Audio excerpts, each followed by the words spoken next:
you hearing the thrill. I was all on my own, now we're looking made it home. Spit this bitch up from the dome, I look we gone, and this is the thrill. Welcome to the thrill, give me something that's real. Tell me how you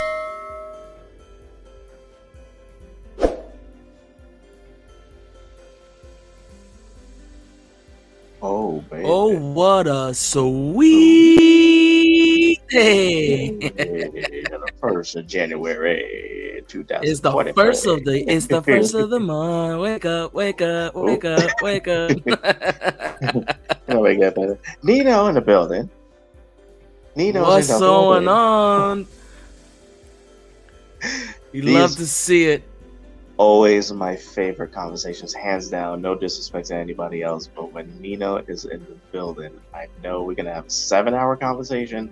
It's gonna be about a bunch of craziness. We already spoke before we came on air for like almost half an hour about a bunch. Seriously, I think that's why we were late, guys. I do apologize for that.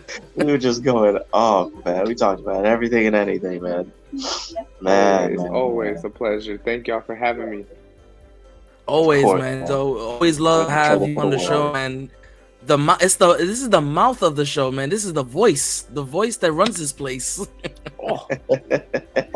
Don't flatter me. It's too early for flattering. That runs the place. See, for those who don't know, that theme song on the intro for us, that is Mr. Primetime. This Primetime is up, and I can't be more grateful for that. I listen to it in the house, like I have it on my YouTube playlist. If I'm vibing, cleaning, or if I'm doing this or that, I was like, play PrimeTime Nino. And they're like, playing PrimeTime Nino, great. I appreciate it, man. I appreciate it. It's been a long time coming. I've been working on this thing for a while. This music has been the goal for a while, so I'm very happy to finally have some new music for you guys. And I think we have a new theme song for Rated F coming soon. Ooh. I remember we spoke about that a while ago. I didn't want to be like, what I think. No, it's coming. It's coming. It's definitely on the way. We are just now finishing the album that we've been working on for 2 years, and so now you guys are starting to see the rollout with the music video and everything. It's coming. It's coming. It's all coming. It's all done. It's coming. I'm sorry. Sorry, y'all. No, and it's listen, doing what you do, man. It's a work of art, man. So I know it's not like this is something that you can just drop something right now. It's not, and this is not freestyle. You know, you're doing a whole album, doing music. So I know it's gonna be a bit. And it's quality. It's a process. What I've learned this last 2-3 years is that I thought it was going to be harder to make all of this stuff when, now that I had kids, and, everything just kind of skews for you as far as your list of priorities and how you, deliberate your time.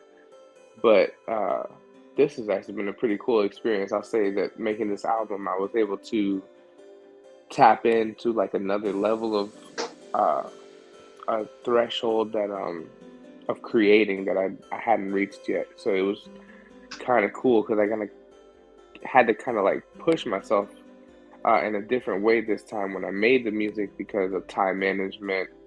Okay, we got to make sure this is done by a certain time. You got to get home. You got to, you can't be in the studio till 2 a.m. Like back in the day. It just doesn't work that way anymore. And so just trying to like piece together life at the same time as doing the music has been a whole new experience for me, and it's been cool. It's fun. That's awesome, man.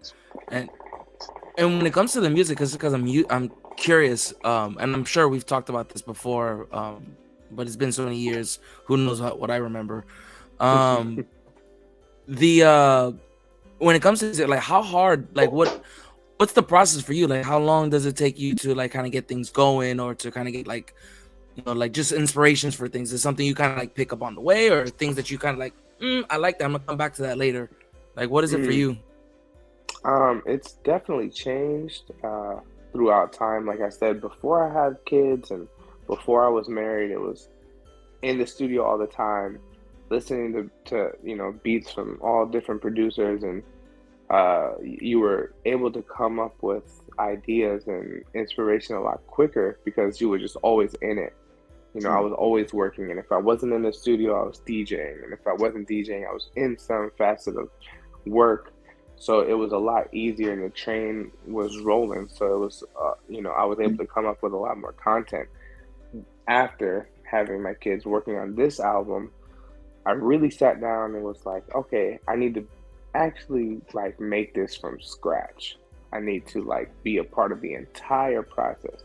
And one would think that's crazy to think that way, because it's like, well, now you have less time, so why would you want to do more work? But for me, in order to gain the inspiration that I needed to write the content, I needed to be a part of the whole full process. I needed to get like the whole idea out of my mind instead of just writing it, to something that was already made. So this album, we fully went in and I worked with one producer, John McConnor, and we sat in the studio for, like I said, it's been 2 years. The music part of it has been done for about a year, I would say. But there's so much more that comes after just making the music, and that's another part of like what I wasn't doing before, is that we really like spend a lot of time with how we wanted to roll this out, like how we wanted to present the music to the public, what was going to be different about this, what was going to make it stand out, and immersing myself into that process of like fully creating everything, being a part of the rollout, coming up with a promo for it, the music video treatments. Yeah, it's been a different process, but I love it. Nice. I had a question while you were talking, but like, how do you like in your head, like especially when you're looking for that inspiration, when you're going through the process of what the song's gonna be, what the song's gonna be about? What do you find that's more interesting, more obviously intimate, but what makes you more comfortable? Is it like making the name for the song and already knowing like what direction you're gonna be, or letting, not to sound like overly spiritual, but like letting the universe take you to where the song is going to go and then making the name of it? Like, what do you find more interesting? What's more comfortable to you? That's a dope question. It changes. I would say it's not always the same. I feel like I honestly think it kind of changes like every song, every idea. I don't even like to call them songs anymore. I just call them like ideas, because one, it depends on like the space that you're in, what's going on in your life, what's happening, what's going on around you, where are you, your environment is a part of it. So it used to be like, for me, when I used to make music around the time of Thrill and all that stuff, I would have a name for it right away. I would, you know what I'm saying? And then off the name, I would be able to create the rest of the song, because I'm going off of a theme. But nowadays, because I'm getting older and I don't have the time to just sit there and like hone in on one idea, it definitely is more of like a let whatever comes to you, and then you write. I personally do it this way. I let whatever idea is happening come to me. I try to meditate and really soak in whatever idea is coming to me. And then I create on top of that, but it is very much so like I might have to like write a little bit of this today and then come back to it, see how I feel the next day. But there's some songs that you can't do that with. Some songs it's like, okay, this has to get done tonight, or this is gonna get trashed, because it's a constant flow of ideas, a constant flow of how this is supposed to be constructed. So it's kind of, for me, I'm like, well, the baby's pooping, but I have to get this done right now. Like I'll change that poop and write the rest of the words on this dirty diaper. You got right at the back of the dirty diaper as you're finishing. Come on, move that poop stain. Let's go. Writing it with the poop. Right.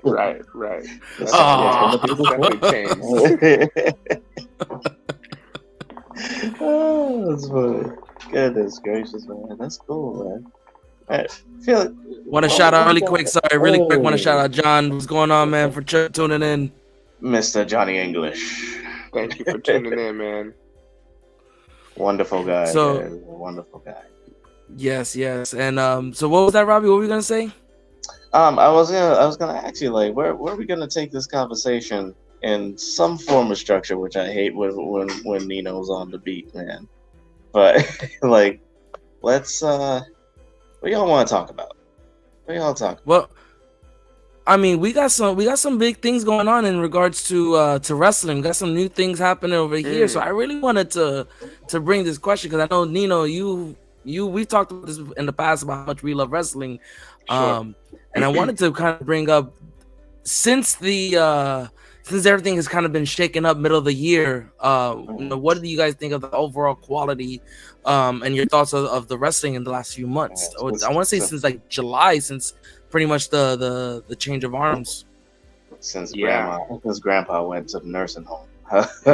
Yeah. Quality. I think you know what? So my brother and I were just having a conversation about this on New Year's Eve. And I don't think as a fan, maybe it's because I'm older and I'm able to like process thoughts better, but I've never felt this happy as a wrestling fan to be able to tune in and just soak in what the TV gives me, you know? Yeah. Like, I feel like for a long time, I spent years watching the product, and as soon as the product was over, I'd have a list of complaints. And I would just trash all the stuff that I was like, what are they doing here? Why the hell is this match going on? What is a Nikki Ash? I don't know what the hell. You know what I mean? I was confused with the Nikki Ash thing too. I was like, what is this? You know, like, what is it exactly? Bring back sanity for God's sake. Yes, please. But now, I think we're in that period of, okay, this has been happening for about half a year. Triple H is now ahead of the creatives. He's putting out his product. It's definitely a product that's leaps and bounds better than what was happening 6-7 months ago, in my opinion. But we are in a very important stage in this transition, because I feel like now, with all the time that's gone by, all the returns, you're starting to see some of the ideas that Triple H had about, oh, well, maybe some of these returns aren't exactly what we thought they would be. Maybe this was a bad idea. And some of this stuff that I wouldn't say so much with storylines. I think all the storylines that are going on right now are fantastic. I love what they're doing with Bray and LA Knight, and how they incorporated LA Knight into it. And LA Knight looks great. I think what's going on with the women's division on SmackDown, thankfully Friday we got a little bit of a boost. A lot to the GOAT. I appreciate you, Charlotte Flair, for coming back and God, I forgot you're a Charlotte Flair fan. You know it, baby. 100%. I always forget that. I'm just a fan of good wrestling. Flair. If you're gonna do it with flair. All I'm saying, and it's not like she didn't marry Mexican royalty, guys. Come on, listen. What's happening right now is Charlotte Flair is back, and I know. Everybody on Twitter, everybody on social media is like, "Oh, Charlotte's back, and she got the belt right away." Literally. But in all honesty, it's like, what was going on with that thing? Anyway, let's get Ronda out of here. You know what I'm saying? I would have popped for Molly Holly to come back and do that. You know what I'm saying? Molly Holly. Yeah, like I Molly Holly a 2-month run. I can't with the whole Ronda has gotten to me so stagnant. And this last run that she had since her return at Royal Rumble can tell you this is boring as hell. She's got no competition whatsoever. She's been wrestling Liv Morgan and Shotzi for the past 6 months, and it's like, come on, guys, They ruined Raquel Rodriguez for the sake of Ronda Rousey, and that ruined the whole SmackDown women's division. I can't tell you one person in SmackDown's women's division that I could think of off the top of my head that I would be actually even interested in watching beat Ronda. So having Charlotte come back after since being gone for almost a year, even if I wasn't a Charlotte fan, I feel like if you're a wrestling fan and you're watching the product, I think you're like, oh, well, something else is happening here. That's good. Yeah. You know, Charlotte might be one of the best returns that have happened all year, if you think about it. Maybe not the best. Wow, even better than Bray? Most valuable, and in terms of value of like what it's doing to the division. Because I'm gonna say this about Bray. Bray is awesome return. I'm so glad that he's back with WWE. I love the new gimmick, everything that's going on with Uncle Howdy. I think that's brilliant. And we know Bray is awesome. We know Bray is brilliant. But as far as his impact and what was already happening in the product, Bray hasn't really affected anything yet. He hasn't even wrestled a match. Yeah, his storyline is a little bit too long. I've been actually seeing a lot of people get upset with it now because like, all right, it's being dragged. Like, let's hurry up and get this jump into long term. You know what's funny about that? The WWE fans, the so-called hardcore fans would, they bitch and moan about, oh, we want long-term booking. Well, this is what long-term booking of a storyline is. You can't just have match after match after match after match. You build a storyline, you build an argument, you paint this picture. It takes time, and then when they finally get it, they're like, "Oh, I'm bored." So what do you want? Not you per se. Like, what does a WWE fan want? Yeah, I would love it. I love that every week. It's like, oh, what are we gonna get next week? Yeah, I mean, honestly, I think it's definitely really do it. I definitely appreciate with WWE the way they've done it because it's giving you more of okay, what's gonna happen next week? Like before, it's like, some old BS is gonna happen again. Here we go. Here comes Charlotte tanking the next guy. Here comes John Cena burying this guy. There comes, it was getting too repetitious that you're like, here it comes. Brock Lesnar's back up. I bet you he's the champion, and then all of a sudden Brock Lesnar's fighting someone that's not for the title. Okay, that's different. It's like you're using the same ingredients, but you're making a different entree. And it's wow. Like, this is a different type of wrestling, and I don't care if it's AEW, it could be Defy, it could be WWE, NXT. It is a different quality of wrestling that it reaches out to different fans. It's not just big sweaty men and Charlotte being champion for a year or two. It's big meaty men. Big meaty men. Slapping meat. Big tasty beef all over the place. Oh God! It's not like that anymore. You gotta love it. Like Ricochet. A Wagyu beef. Yeah, quality. Quality. We got guys like Ricochet who are getting spotlight. You got this. You got a rebrand of certain things. You got a rebrand of certain characters, even though it's the same character. You can't tell me that Bray Wyatt, before he was the Fiend, and while he was the Fiend, it's the same Bray Wyatt as now. Even though people want to take the Fiend, I could care less about that character right now because they're doing so good with this mental disability and fight with himself. But then they manifest it into something that's real. Okay, Howdy's real. That's not just a personality disorder. No. Dude got attacked on Friday. Which I think is a huge ploy on that. Right? Like what? I think that's a ploy, though. I think we're gonna see the climax of it on this pay-per-view coming up because he has was a blackout match or pitch black match. It's a blackout match at Royal Rumble. Which I think we're gonna see. If you guys want. Hey, I'll think about it. I may be there.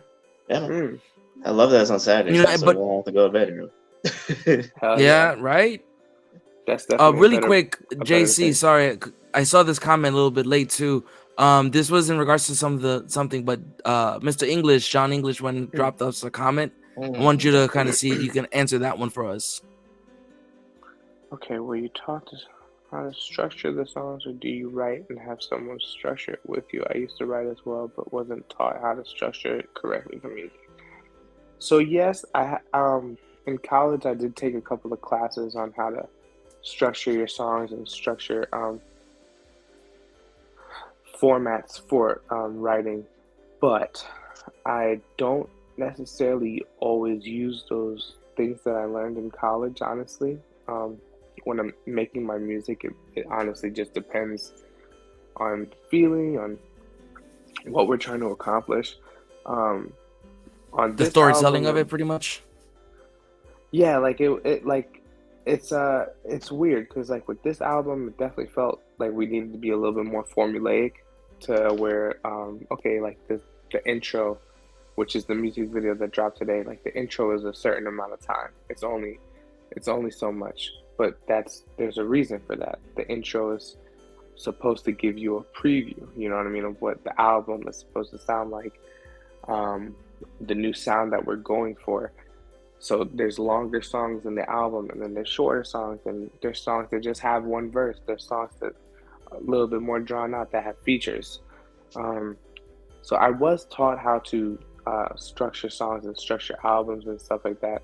We used more of an album approach with this project, um, but yeah, I don't always use structure so much when I write. Sometimes it's really whatever's flowing that day. Oh, that's what's up. Oh, Never, deep, some nice never, education. never really question, thought about the John. psychological part of that. Yeah, it can be taxing because you think you have these good ideas, and then you put them on paper, and then you put that same idea that you wrote on paper that you're like, oh, this is fire. You know what I'm saying? Like probably how Vince felt when he saw Brock versus Roman for the first time on paper. He's like, oh, gold. This is it. This is our main Yeah. event for the next 7 years. I love it. 7 years. And it's like, and you think it's great in your head, and you think it looks awesome on paper, but then you record it. You know what I mean? And then you put it on audio, and you're like, well, this didn't sound anything like how I thought it sounded in my head. Let's just go ahead and scratch all that. Let's You know, try which it is 6 more times. let's try it We'll 6 see more it. times, and we'll see what WrestleMania looks like at WrestleMania 48 when Brock and Roman do it again. We'll market it as a once in a lifetime match. Hopefully, people. Oh, what? That's what they did this last WrestleMania. He was like, "This is the biggest match ever. The most Once in a stupendous match in all of WrestleMania history. Like we didn't just seen see this 13 7 times times before, or Hulk Hogan versus Andre the Giant, or The Rock versus. Come on, man. This But has I do literally have been to the say- main event at Mania at least 3 times, right? Almost every year. Almost every year. It's the same damn thing. Let's see. And I do have to say, I have Since to they give started- credit. It's been okay. Brock and Roman started at 31, right? That was the first main event at WrestleMania. 31. Yeah, I believe so. Then they did 34. 34 when they were the main event. 30. I think and then this 35. last one. 35. There was a few years there that was back to back to back. 35 was the year that Roman came back from cancer. I think he fought Drew at 35. But I think it was this last Mania. Yeah, the last Mania was when they did the main event again. That's 3 times. So how, you know what I mean? And I don't think Triple H is gonna do that to us. I don't think it's gonna be beating you over the head with the same match.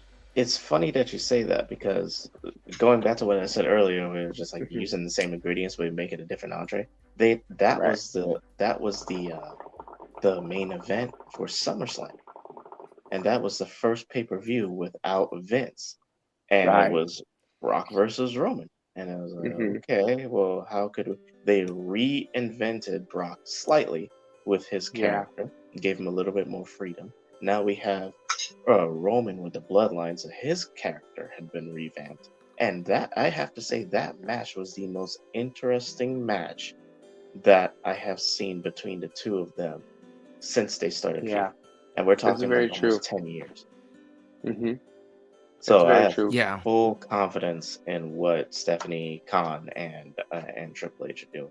They know what they're doing. They're doing it. And They're doing it, bro. To every style of fan that could watch wrestling, and they're gonna. Yep. I'm a huge AEW fan, but AEW needs to step it up if they're gonna, because they have people who who are like gourmet chefs in WWE, and now they know what the people are looking for, and they're gonna give you NXT. They're gonna give you a different menu when it comes to the main roster. Mm-hmm. If they don't buck up, it's gonna, no pun intended, but if they don't buck up, they're gonna they're gonna fail. It's gonna fail, and it's gonna end up being like Impact at TNA, where you're only drawing 100,000 people, for You're not wrong Bound at for all, Glory, Robbie. which is supposed to be your WrestleMania, and 100,000 people watching shit.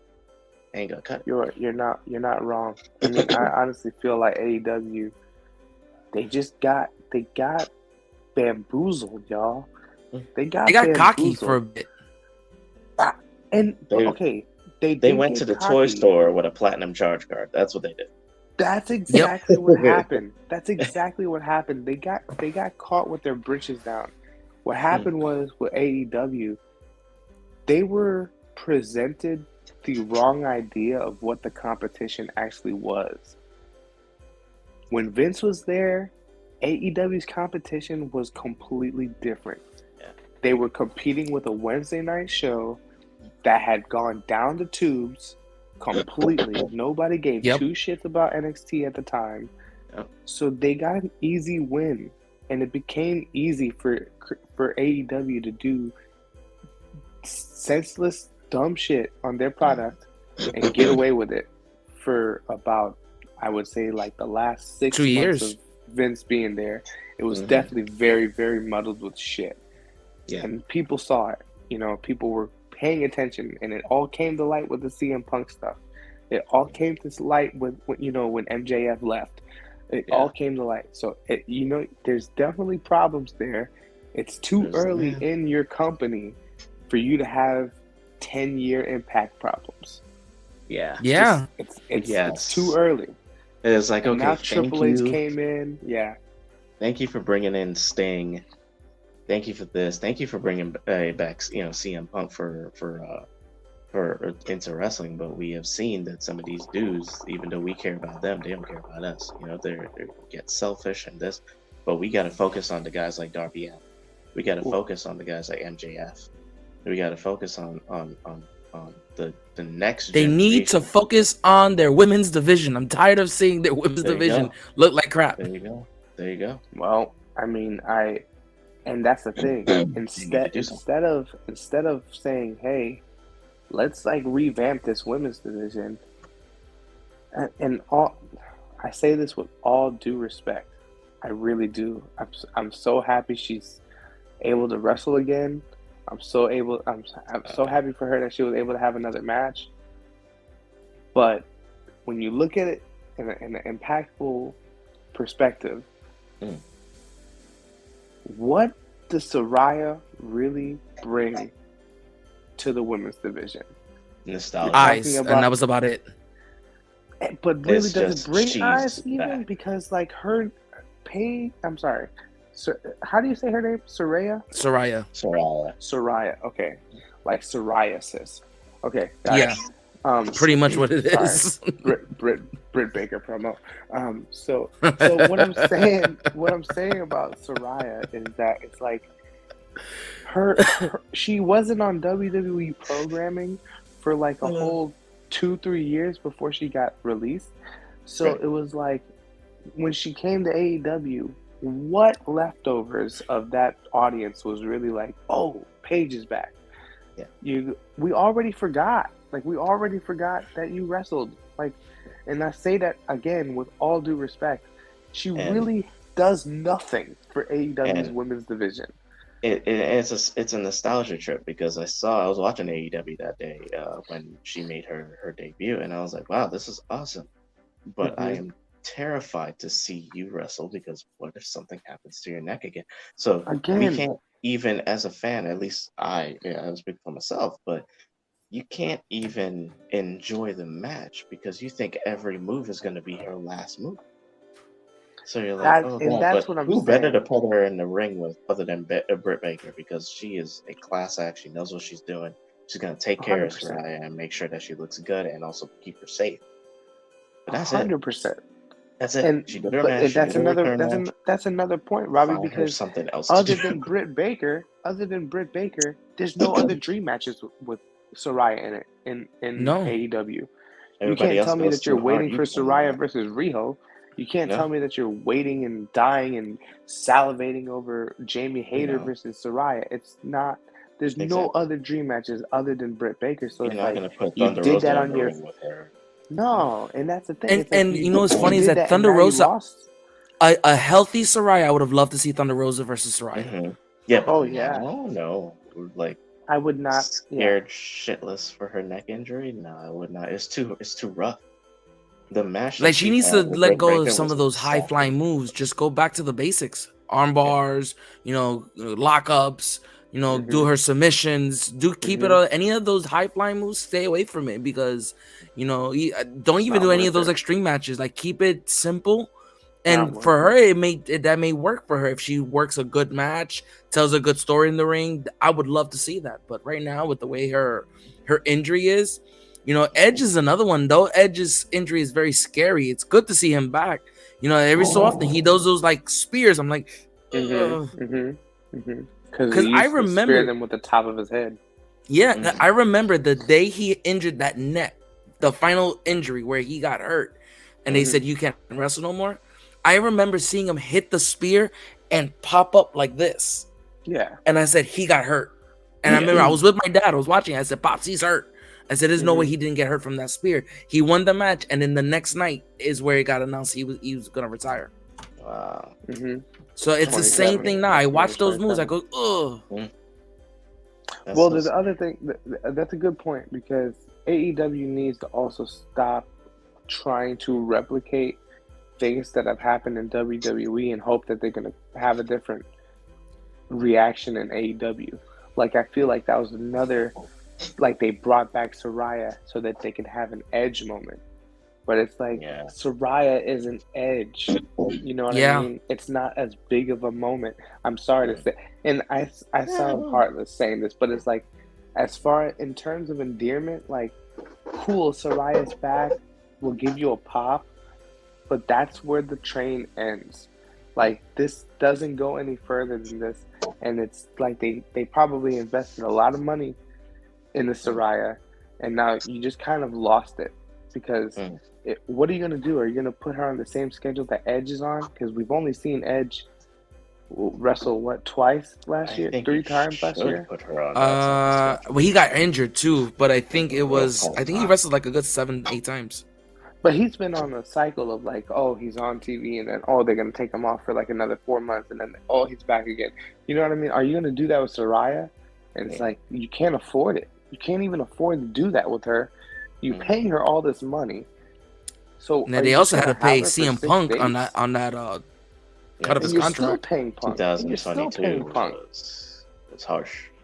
But I think they've gone in the direction that they know, like, okay, we have to rebrand who we are in a sense, and they brought back the Young Bucks. The trios division is very interesting right now.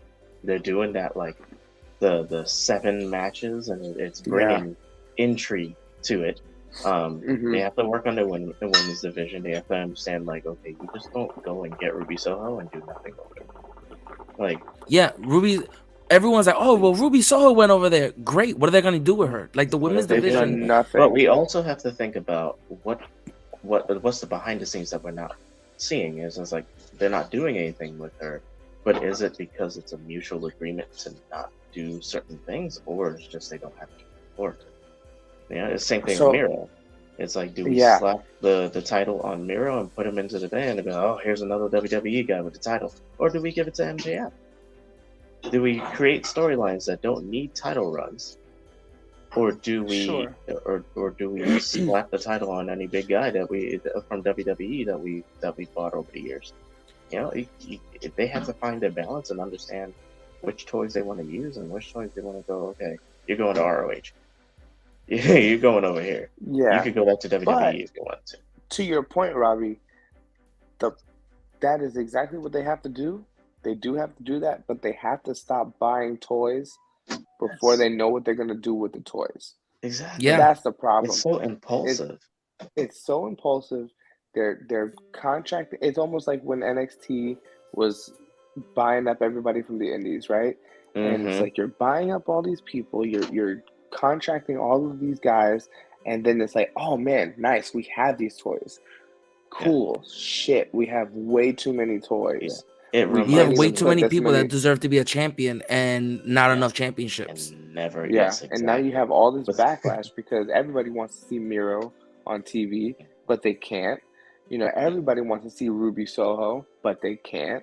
And now it just seems like you bought a bunch of WWE contracts so that you can say you got these WWE guys and then not do nothing with them. Oh, I saved these guys. I got them to here to be free and do this. They have a place to work now. They just won't work. Like what? Yeah, that's what they were doing in WWE. Leave their ass in WWE. JTG got a check for but we don't have anything for you.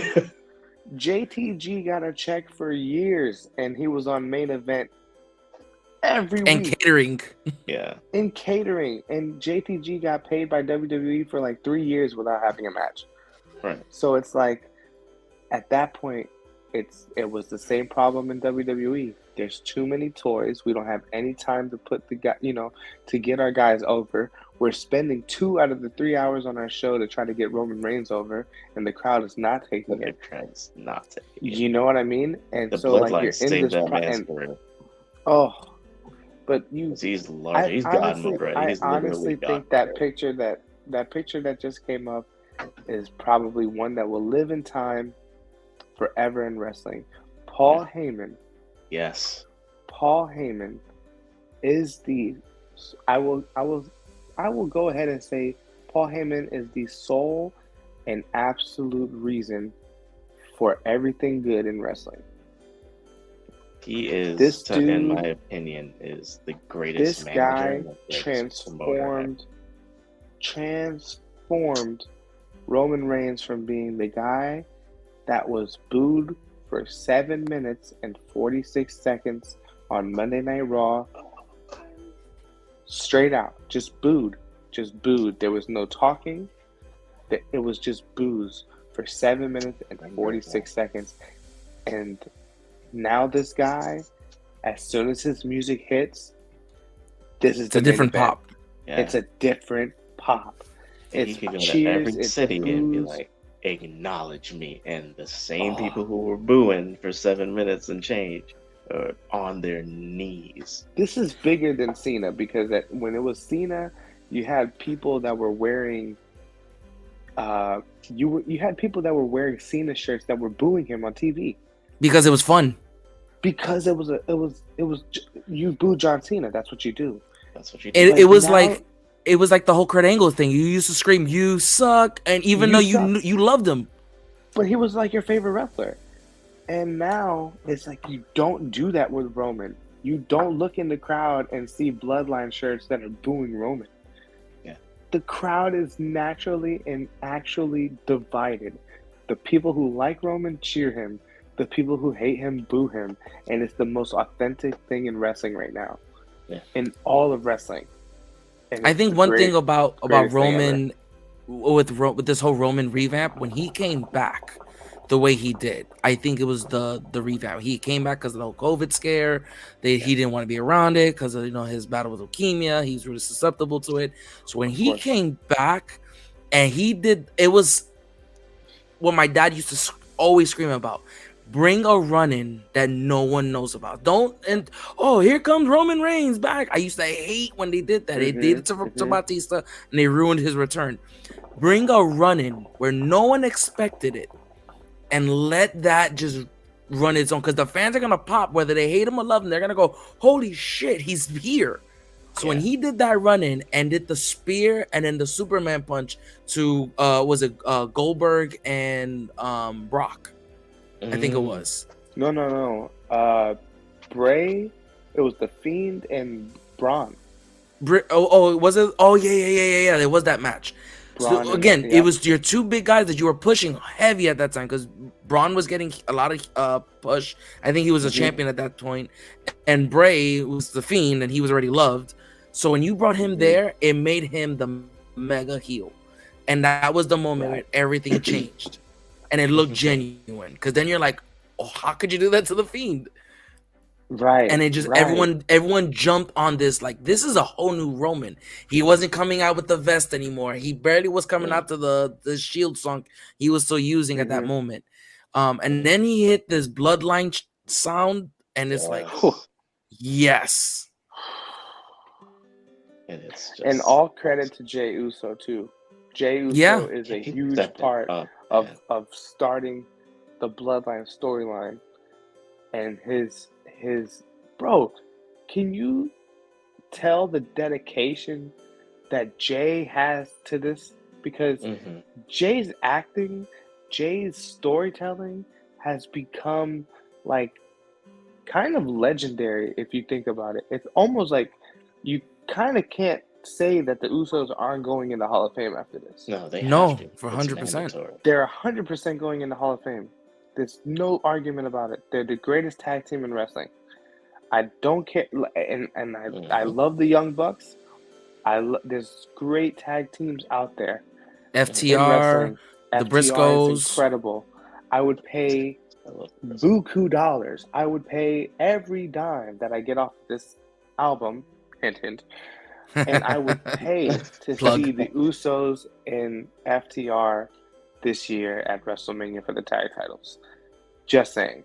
I know that they're leaning towards doing Sammy and Kevin getting back together so that they can fight the Usos.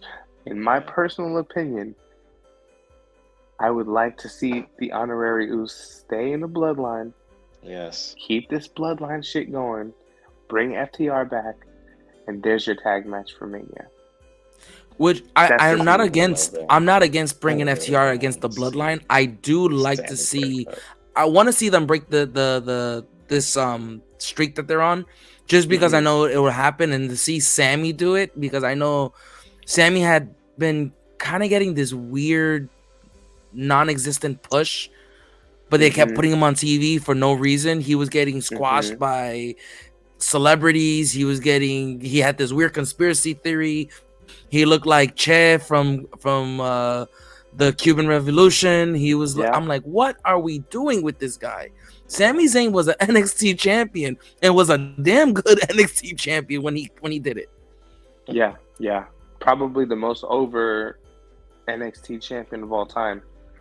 I don't think I've ever heard pop like Sammy's and we were there. Sammy beating Neville. And I'll tell you, I don't think I've ever heard a pop for a championship change in NXT history that big. That whole place, Full Sail, was shaking. I remember feeling it. And I jumped from the floor to like the top of the damn bleachers. And I can tell you that the entire place was shaking when Sami Zayn won that title. So yes, you're absolutely right. I think Sammy has always been over, and that's the reason you can't really put him off TV. You can't really take it. He's always been on TV. He's always been in something. He's also about to hit the peak of his career because Sammy's been at it for a long time. But this bloodline thing has absolutely launched all of their careers. Yeah. The Usos are at their best. Sammy's at his best. Roman is at his best. Heyman is at his best. Solo Sikoa is the only one that we don't really have any other, anything to base it off of. He's brand new. He's fresh. He's brand new. He came in classic? It was a Clash of the Castle. Yes. When we were introduced. Yes. Is when he did the. Yeah, he did that surprise run-in. Yeah. So he's which was great. I didn't even see Solo coming because. And this is just from the outsider fan perspective. I was still sold on they were going to push him on NXT. Yeah. I never thought they would bring him into the bloodline. I didn't think the bloodline was even going to last long enough for them to do that. And I'm 100% happy to be wrong. This is the best thing that's happening in wrestling. This is better than Bullet Club. This is better than this is better than the Elite. It's better than anything that has touched our TV in quite a while. I'm very happy about it. There is one thing though on AEW that I have to give AEW credit, and they've gotten a lot of love from me. Scissor me, daddy ass.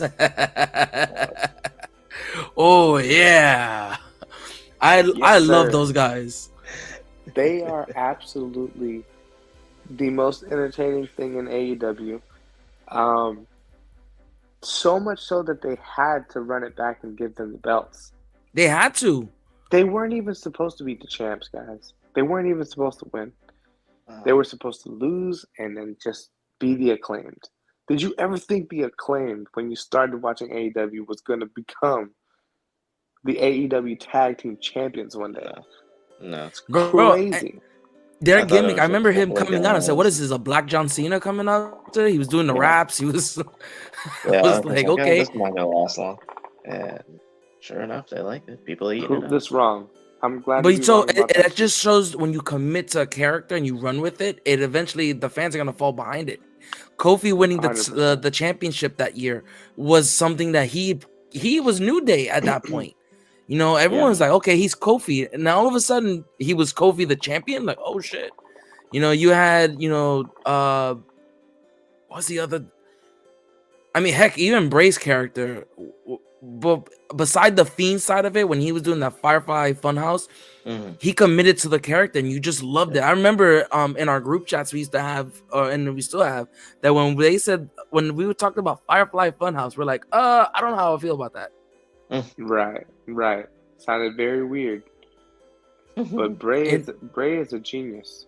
Bray is he knows what he's doing, and that's why what we're seeing right now on TV is so captivating, because this guy's been working on this whole time. He's been working on this since he got released. You know what I mean? The Wyatt Six. The Wyatt Six. I mean, this is something he's been working on. And then Triple H coming into power. Can you imagine what some of the people that got released from WWE were thinking when they heard Vince was leaving and Triple H was going to become? And they already locked in a contract for like 8 years of AEW. Oh, I know Miro. As much as Miro says that he doesn't want to go back to WWE, I just know Miro, when he saw the news, was like, fuck. Yeah, 100%. You know, like, damn. Like the William Regal situation is just like, okay, you can sign with us. The clause is like, oh, if Triple H comes in the power, this kind of thing, I'm gone. It was like, when's that gonna happen? 2 months later. You're like, that just goes to show you, right? That just goes to show you how impactful Triple H coming back and becoming the top is. Because if William Regal is committing to a contract with AEW and he's like, you know what, hey, I got a phone call. They said Triple H is coming back. I just want to go ahead and go. In the middle of a storyline. Yeah. With the, at that, AEW was in such bad shape that Regal was like, nah, I'm good. Thanks, though. This is cool. I'm going to go back to WWE. I'm not even going to be on TV. I'm just going to work backstage. But I'm going to go back to WWE. And for him, that's probably what he wants. You know what I mean? He probably wanted that the whole time, was to help his son get through, you know what I mean, his first few years with the company, get him acclimated, put him in the system, and go about his days. Regal doesn't look like somebody who wants to stick around for the next 20 years. You know what I mean? He looks like he's enjoying the product for what it is now, and he's ready to, start moving his way out of even the role that he was in NXT. I think he wanted to be off the cameras and just kind of help the talent in the back and kind of be that guy. Right. That's awesome, man. It's good to see, like, the post McMahon. There's a lot of ideas and a lot of character changes, a lot of character development that we haven't seen in a long time. LA Knight becoming LA Knight again. I know. After this whole stupid Dupree thing that Vince did to him. And it's good. Look at Nikki Cross. Same thing. Yes, thank God. Same thing. She's not Asuka. Same thing. Getting rid of silently getting rid of the 24/7 the way they did, because it was pretty blatant. She threw it in the garbage can while walking. And that was the didn't even last make of it in we've the seen of garbage it. can. And she That's how much missed it. garbage And she it missed was. It it. didn't Yeah. even make it in the can. She was like, "This doesn't even deserve to be in the trash. I'm just gonna throw this on the floor. That's It's gonna hit the disrespectful trash to on the the way trash down." can. There's so many things, like you said, Felix. There's so many people that you can see the subtle differences in their characters. Even Charlotte. Charlotte's I think the theme the song. subtle differences is plastic surgery, but that's just me. How'd you come back looking more of a horse than you were before? Well, when you marry a stallion, Oh, that's what we're doing. You got them horse genes and you got them stallion genes in you. you get some stallion genes in you. You know what I'm saying? That's all I'm saying. Absolutely love that Charlotte is back. I took my boy Monty out to Tampa for Friday Night SmackDown, so we were there. Wow. And we were over here, snacking on some hot dogs and stuff, chilling and da. And next thing you know, we were like, okay, yeah. Her theme song goes off. I'm like, okay, round of one. We expected that, and it's just like, whoa, like that. The place, love her or hate her, the place erupted. Yep. Because you like to see, and it is going back. It's like you want to see what Triple H and Stephanie can do with her, with Charlotte. Exactly. That will be different from what they did when Vince had her.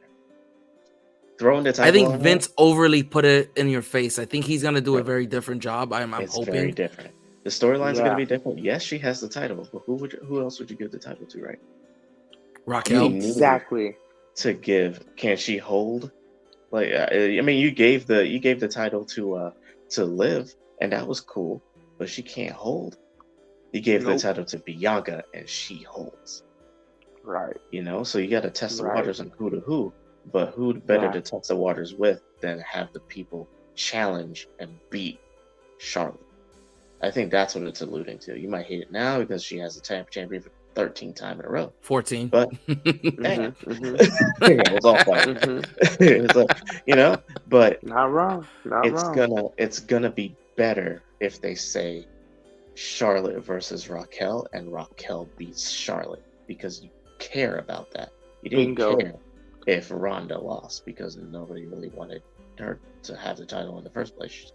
I was surprised she came back because she had been talking mad shit when she left the first time. Yeah, so money talks, man. Money talks. You don't leave money on the table, especially when you have a kid. Yeah, amen. And for me, I mean, Raw has all the great women on it. Like, Alexa Bliss is on Raw, Asuka's on Raw, Bianca's on Raw, Becky's on Raw. Don't be surprised Alexa goes to SmackDown with this whole Bray Wyatt thing, because if you notice, she's been seeing the Wyatt 6 logo, and then she almost did the Sister Abigail the other day. Yeah, right on Bianca. That was awesome. There's a draft coming. There's a draft coming soon after Mania, and this time it's Triple H's draft. Yeah, it's Papa H's draft. So this is gonna make sense. It's gonna be logical. The draft is probably gonna be formatted differently. There's just so much room for opportunity now that Charlotte is champion, as opposed to Ronda being champion. You know what I mean? Yeah.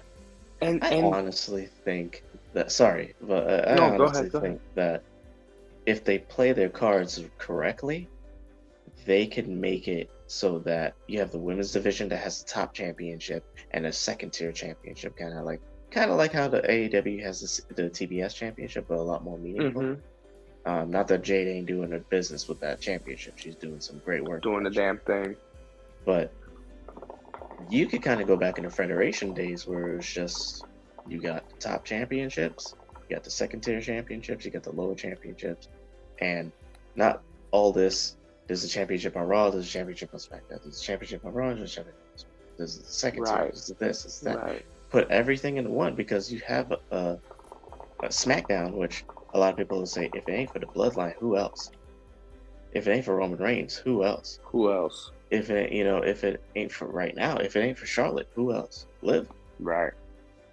You know, I love Liv as champion, but she cannot hold it down like Charlotte. It was her mic skills for me because she did a good job. She's done a great job in the ring. I think she's definitely evolved. I know you were never a fan of her, Nino, but I think she's definitely evolved and her character from the days when she was from Jersey and she was jumping around and she was representing it. And I'm like, now she looks a little in that aspect, but she still has a lot of work to do and a lot of growth on her character. That I think that Vince saw a pretty face, great body, and kind of just ran with it and just let her do what the fuck she wanted. With and Ronda then gone now. Go ahead. Sorry. No, you're good. You're good. What were you gonna say? With Ronda gone now, hopefully there's hope for Shayna Baszler. That's what I'm saying. Not just a pretty face. That's what I'm saying. Talent. Because you can't. I think they did Shayna dirty. One in an NXT to a lackey.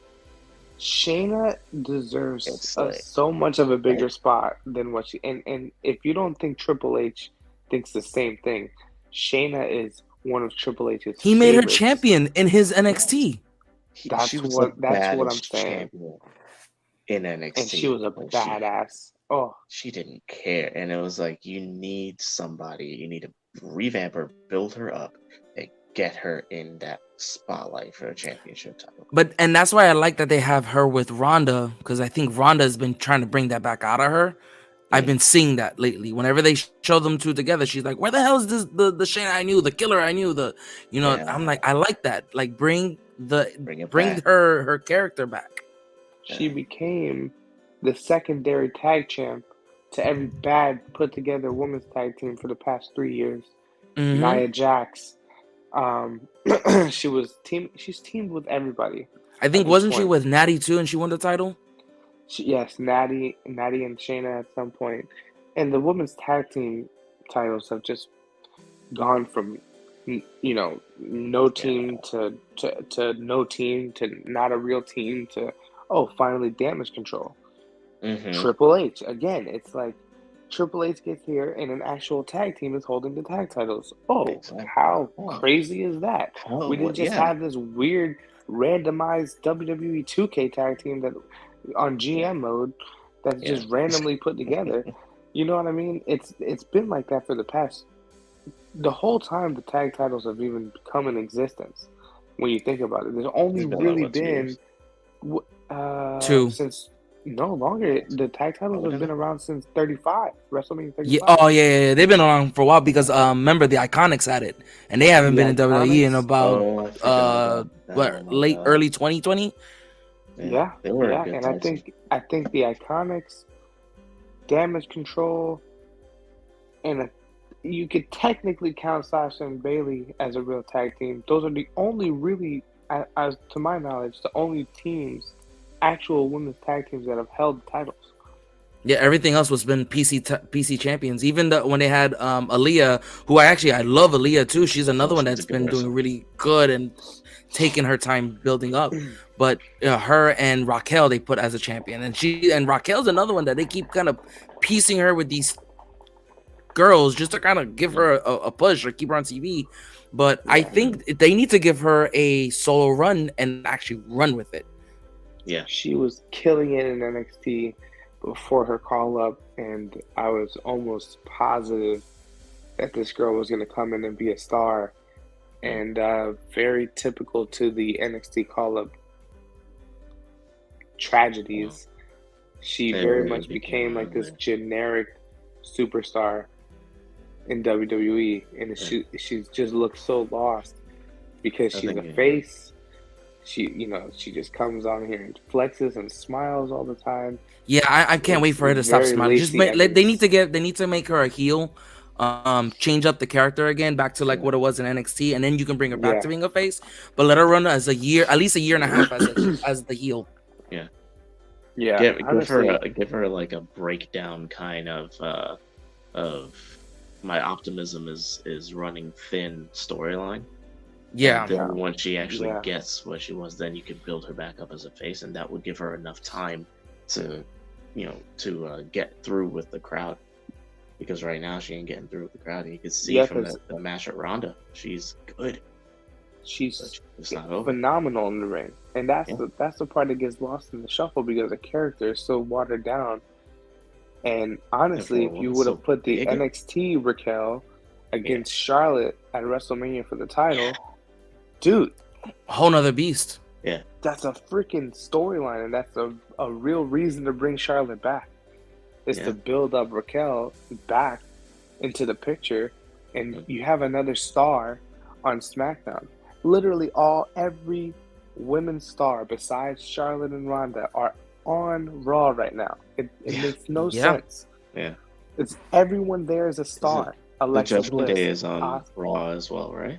Yeah, Rhea Ripley. We got Rhea Ripley. They have everyone. Raw has everyone right now. Yeah. So it's I get it because Raw has 3 hours that they run with, versus like the 1 hour, 2 hours that they give SmackDown. But it's still they need to even up the playing field in the women's division. I think with the draft coming up, they'll do that. But I think they're running with the kind of like that roster that Vince kind of left working like Robbie said earlier with the ingredients that they already had and kind of just running with it. But I think there's a lot of stuff that they got to go ahead and finally with this draft kind of say, okay, this is Triple H's WWE now, and kind of piece everyone's champion. I think eventually by the draft we'll see Roman down to just one title. Yeah. Because someone pitched up that whoever wins that Cody. And I thought it was a great fantasy booking. I don't know if this is really what they'll do, but that Cody Rhodes comes back at Rumble at number 30, wins the Rumble, challenges Roman for the title, but not for the undisputed. Yeah. He wants just the WWE, which is the title that eluded his family. Makes sense. So that's a good way to do that. Makes sense. If they go that route. That's possible. Well, what do y'all think about y'all still thinking Rock versus Roman this year? Y'all think I think so. I think Rock versus Roman for undisputed, right? You have to add to the bloodline, and I'm gonna piggyback off of what Felix just said. I don't think it needs to be for a title. I think it needs to be a train wreck through the bloodline where you just see them, they're so on top of their game and they're doing everything correctly. It starts with Sami Zayn and like an internal kind of mole, if you will, and he's been that way the entire time. And one by one, they just start losing championships and just disintegrating from the inside out. And then it gets to where Roman's like, I don't care about this. I'm trying to run the shit. Da, da, da. And then you have the elders, which they've spoke about, like, hey, the elders don't like what you do. And he's like, I don't give a shit about this. But then the elders are like, oh, which really? He has been saying that a couple times. Yeah. It's like, you don't give a shit about the elders? So they send their enforcer, and their enforcer is Rock. So you don't even need a championship in that picture. It's just, who do you think you are? You're head of the bloodline? I bought the house. You think you're the head of the table? Bloodline? That's my table. This is my table. I bought the damn house. The carpet that the table is on is mine. Like, you're nothing. I got the dishes. I brought the food to the table. You're just holding my spot. I've been doing movies for 20 years so you could come and showboat around here. Who do you think you are? And then that goes into whether it be Mania or wherever. And you still got time for Mania at least. You got 3 months? Yeah. You got time to make that. They can easily book because it's been already long-term booking since the message. Remember when he said that, I know the elders told you to go ahead and do that when Solo won the title in NXT. He says, but you report to me, not them.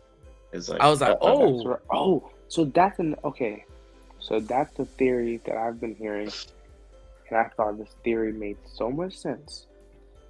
Solo Sikoa, everybody, see, that's the thing, like, they're making you think that the dissension in the bloodline is going to come from Sami. But what they've shown you is that Sami is actually loyal.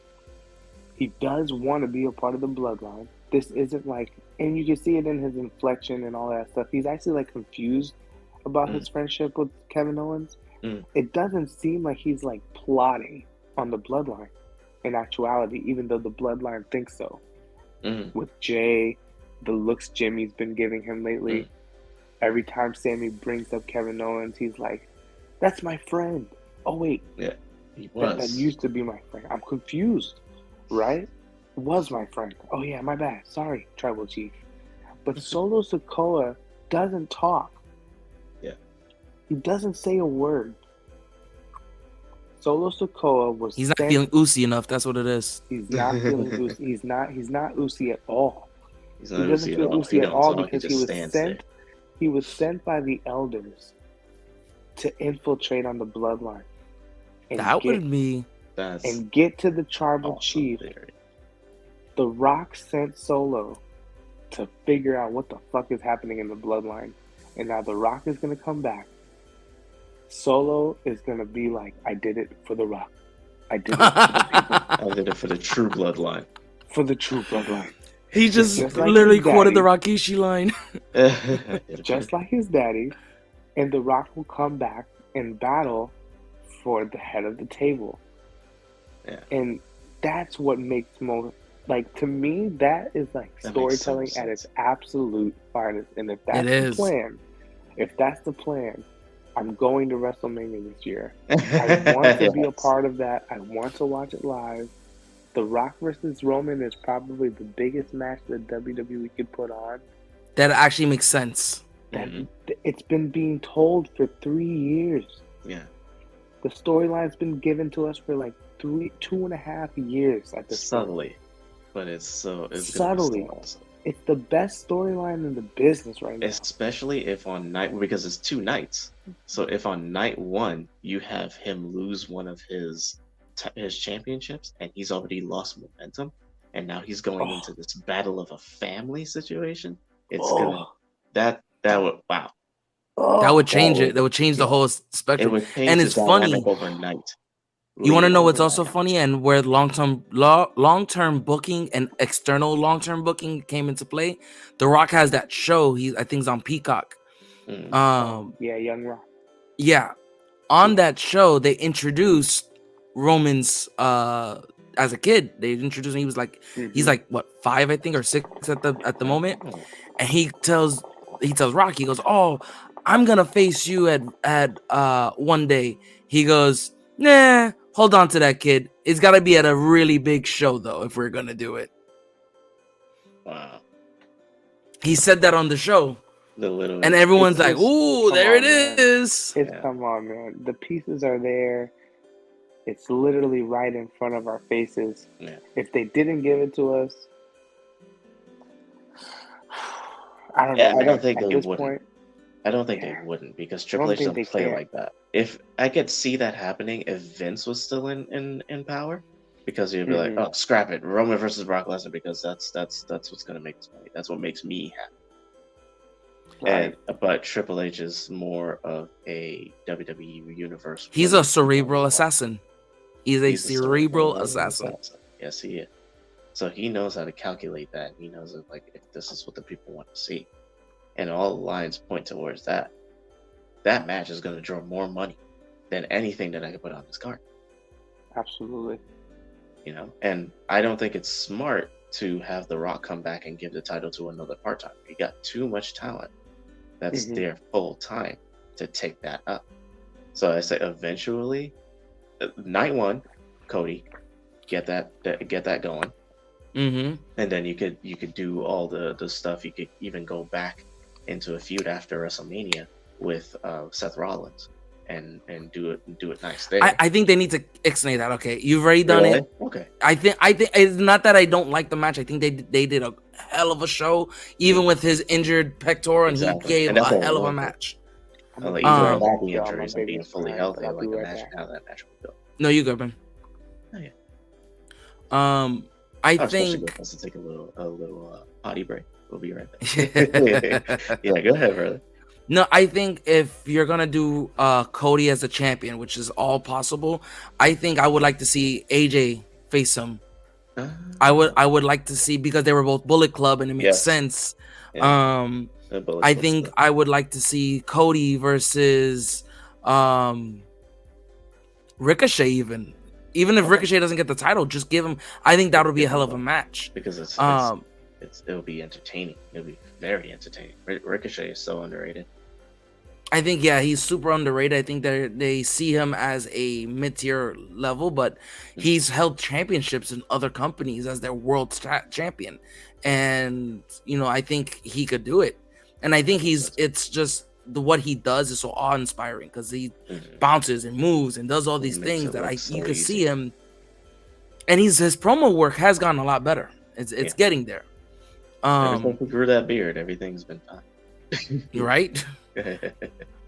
Then you have a lot of these fantasy bookings you could do with Cody versus some of these wrestlers that you can hold on to. Yeah. Was another thing I was looking at, and it's funny because I hadn't seen him on TV in a while, and my brother was like, "Oh, look, they brought Tozawa back on TV," and Tozawa wasn't a ninja. And not talking about title pictures. I'm just kind of happy that post McMahon, they don't have these racial looking characters just because he thought it was funny. Yeah, just because you're Asian doesn't mean you got to be a ninja, and just because you're black doesn't mean you have to rap. Exactly. It's like it's a whole new. Exactly. Every time when I saw him come back, I'm like, God, they finally got him out of that stupid arc where he was in love with Tamina, and then I think they divorced like the next day. Then going after the 24/7 championship, they were doing all these things, and oh God, I was so excited to see him back as Tozawa. So I definitely like seeing what they've done post Vince. It's been amazing. It's been great. I think because they should have at Clash of the Castle. I think that was a huge drop, but I know why they did it because there's a bigger picture. But I eventually McIntyre needs the championship around this one. Oh yeah, I think they're gonna give him back, but they can't drown us with him either because his character is not like Roman, where Roman's character has been evolving this whole like last 2-3 years. Exactly. Drew's character evolved and I think has hit the pinnacle of his evolution, and they can ride with this as a face because I think he's ultimately has taken over as the John Cena baby face. Oh wow. Where I think just because of how they've booked him and how they've added him to a lot of different characters on there, I think it works out where he doesn't have to have the title and still kind of run with it. Okay, that's good, man. Hey, rest of my Daddy Nino. Daddy back from Daddy duties. Daddy back. So I do want to get into it because we've definitely had talked about a lot of good things here, but you've made mentions to this video and the new album coming in. So Nino, go ahead and drop us some knowledge. Talk to us about this video, which I will be posting the link to the video on the comment, guys. So anyone who's watching post, or if you're watching it live, you will be able to see it. I'm actually doing it right now. So you guys can watch it at any moment. But talk to us, man. Yeah, so this music video that we just dropped last night at 12 o'clock. This is the intro to the album. This is just giving everybody a little preview of what we've got in store for the rest of this year. And we thought, what better to give the rollout than on the first day of the year? Let's just let everybody start getting into it. We're introducing a new sound that people might not have heard from me yet. I'm going with a more Latin-based sound, and if you can go on my Instagram and see like my recent posts and everything, you'll see that there's like a change in my brand a little bit. This new music is something that comes more from my roots, being a Dominican in America. I feel like I have a unique and very funny perspective to offer to people. So being a Dominican in America and seeing my dad grow up, like be here and after living in Dominican Republic his whole life, and seeing his perspective and seeing my mom's perspective, I feel like I just have like a funny sitcom worthy life. So I just like want to express that through music and show my love for like reggaeton and Latin music and how important that sound is to like my artistry today. So yeah, we're like leaning towards that era of my music, and I think this is the beginning of it. We have an album coming this year, no date yet, but this year we'll have a new album out called Libertad, which is my first Spanish album that I'm releasing. So this video is the beginning of that, to show people a preview of what we got coming for the rest of the year. That's my baby and my wife in the background. So yeah, this is me as a dad. This is me as almost 30-year-old, turning 30 this year. So coming soon. Welcome to the club. Yes, 3-0. I'm on my way. I'm on my way. So yeah, I just wanted to. This music video it's funny. It's like it's got acting in it. It's got a whole bunch of cool things and sceneries that will invite you into like what it is to be a Dominican here. I'm very happy with how everything turned out. We're blessed. The video is very dope, but it introduces a lot of characters that you're gonna see in future videos that pertain to this album. This is something we're going to keep doing. So like the characters that you see in this video are reoccurring characters in the future. So get acclimated to them. There's two old men in the video. It's Hector and Papi Chapo. Yeah, so they are introduced in this video, and you can see them having conversations of what it's like being Latino old men in America and seeing what America is today instead of what it was when we got here. And that's what you're getting with this video. I think it's a really dope video. I'm gonna nominate it for video of the year already. At least so far. You're getting my vote already, so I appreciate that. You know, we need all the votes. We need all the votes. So yeah, I'm excited, man. I'm glad to finally have new music out. Glad that I'm back. And you'll be hearing a bunch more this year, man. This is just the beginning of it. I know I usually just like put music out and then I go away like Batman for like 3 years. So so I'm gonna try my best not to do that this time, guys. I'm gonna try to stick around as long as possible because content creation equals dollars, and my babies need baby food and all the oatmeal we can get and almond milk and dinosaurs. And yeah, so you know what I'm saying? I thank Rated F Podcast for being so awesome and y'all providing a platform for me and nothing. We gotta poop. Oh, thank God. My daughter pooped, y'all. She did it. We've been waiting on this poop for a day and a half, y'all. I want Facebook, you've heard it here live, guys. First reported to understand this is much bigger than a music video. This is much bigger. We gotta poop, y'all. This is family moments on Rated F. That teaspoon of Miralax will do it. Won't he do it? You know what I'm saying? That little teaspoon right there, just put that in the apple juice, warm it up a little bit, gets you a poop. I can't. So this is my life now. This is the PrimeTime Nino now. This is my environment. Not the party life that it used to be.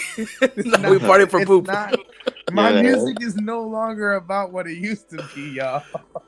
So you gotta make a song about this right now. Video with that in mind. We party about poop, guys. Oh, y'all don't know, man. This is first poop of the year. Yo, poop of the year. Poop of the year, babe. That's what I'm talking about. Poop of the year. Hell yeah. Mark it down. January 1st. But yeah, guys, I really do appreciate y'all so much because you guys have provided such a platform for me. With even accepting my song to be y'all's theme song, like that was so cool for me to like for y'all to even ask me. It was like, why are you even asking me? Do you have it? Do you need an email? What is it? Like, yeah, like do it. Like, absolutely. Y'all have been such a great promoter of my brand. And I really greatly appreciate y'all, and I hope to continue to, move on into 2023 with that same relationship going on. I'm so glad to be the first guest on the the first of the episode year, of the year. first First podcast of the year, first really guest. wouldn't I have love it it. any other way. Because I remember when Felix was talking to me, that you texted me, I was just like, yeah, that's a no-brainer. But when? Yep. And I'm glad that it happened today. I had to go into my little mischievous bag of tricks because I was like, you know what? This music video's coming. People need to hear from me. I need to be in people's faces. And what better way than to talk the shits with my favorite guys and talk about wrestling for an hour and 20 minutes. This was the best time. The best way to spend my hungover morning. Everything is great. Everything is great. This is what life is. Life is awesome. Poop and hangovers. Poop, wrestling, and hangovers. I love it. It's a great Sunday. Yes. Amen. Oh my. But man, we appreciate you always being here. I mean, when we reached out about the song and said, man, we wanted it as our podcast theme, it was a no-brainer. We wanted that to happen. But man, I've known you for so many years now, and we've seen your music come out, and between you and your brother being DJs and close to our family, and then seeing where you're going now, I can't wait to see the new album. Hopefully you get us a date to get it, because I will be downloading it ASAP, because I still rock out to every single album that you've dropped so far. I've loved them. Yeah. And with your permission, we could probably even do a video on like a video each song, and expressing like your ideas about it, listening to it, breaking it down. Like we could take this. I would love that. That would be awesome. There's so much content. Call us Sway. Yes. I love it, man. I wouldn't have it any other way. I knew who I needed to call when I wanted to talk about this and tell people about it. And you guys have helped me reach people that I never thought I'd reach. So I appreciate y'all, and everybody who was tuning in today and asking questions. We appreciate y'all. Yes, everyone who's tuned in, thank you guys. For everybody, if you haven't already done so, guys, please like and subscribe to the channel, so you guys can stay up to date whenever we drop any information, especially dropping the information of the album. We will be dropping it on our Twitter, on our Instagram, on our personal Instagrams as well, guys. So follow us through there. Also, guys, keep an eye out for the video. We have dropped it in the comments, so you guys can watch it. It should be popping up on YouTube. I know you said you're having that pop up sometime, hopefully within the next couple of days. Yeah. The video has been sent to all the streaming services, so you can see it right now: Apple Music, Spotify, Tidal, and Vivo is the music video distribution platform that feeds all the major music videos to YouTube. It's been sent, it's been processed. We're just waiting on YouTube to go ahead and put the video up. So shout out to YouTube and everybody out there that's gonna help put that video out there and get seen by the world. Congratulations, bro. That sounds huge. Thank you, brother. I appreciate you. You're very welcome. For real, man. Happy New Year, man, to you, the family, to the Yes, poops. Hell yeah. Hey, Robbie, you got anything for the fans? No, it's always a damn good time when Nino's around. Hell yeah. A great time to start the morning, start the year, and this is just phenomenal. I'm very happy today. Likewise. It's always a pleasure, man.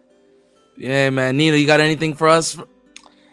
Just want to say thank you to everybody who have supported me this far. I've been doing music for over 10 years now.